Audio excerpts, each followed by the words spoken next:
తెలంగాణ ముఖ్యమంత్రి రేవంత్ రెడ్డి ముఖ్యమంత్రి పదవిని తీసుకొని 2 సంవత్సరాలు అయింది. ఒక్క సంవత్సరం నాకు అవకాశం ఇవ్వండి, అభివృద్ధి ఏంటేటో చేసి చూపిస్తానా.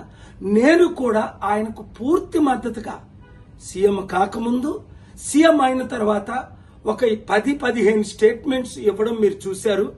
7-8 సార్లు ఆయనతో కలిసి అనేక సలహాలు ఇచ్చి రాష్ట్ర అభివృద్ధి కొరకు, ప్రజల అభివృద్ధి కొరకు ఏం చేస్తే అప్పుల నుంచి బయటపడతామని చెప్పాం. కానీ ఆయన వినలేదు సరికదా, ఎగ్జాక్ట్ గా ఆపోజిట్ చేసి నేను ఇచ్చిన సలహాలకు అన్నిటికీ వ్యతిరేకంగా పనిచేసి ఈ రోజు తెలంగాణ రాష్ట్రాన్ని సర్వనాశనం చేసినందుకు తక్షణమే ఆయన రాజీనామా చేయాలి. ఎందుకు రాజీనామా చేయాలి? కారణాలు బాగా వినండి.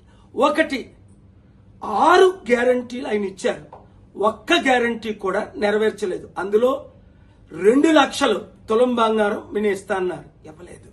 2 లక్షల రైతులకు రుణమాఫీ చేస్తానన్న, చేయలేదు. 5 లక్షల నుంచి 10 లక్షలు కంపెనీలు పెట్టిస్తానన్న, లేదు. 2 లక్షల ఉద్యోగాలు భర్తీ చేస్తానన్న, చేయలేదు. నిరుద్యోగులకు 4,500 అన్నారు, ఇవ్వలేదు. మహిళలకు 2,500 అన్నారు.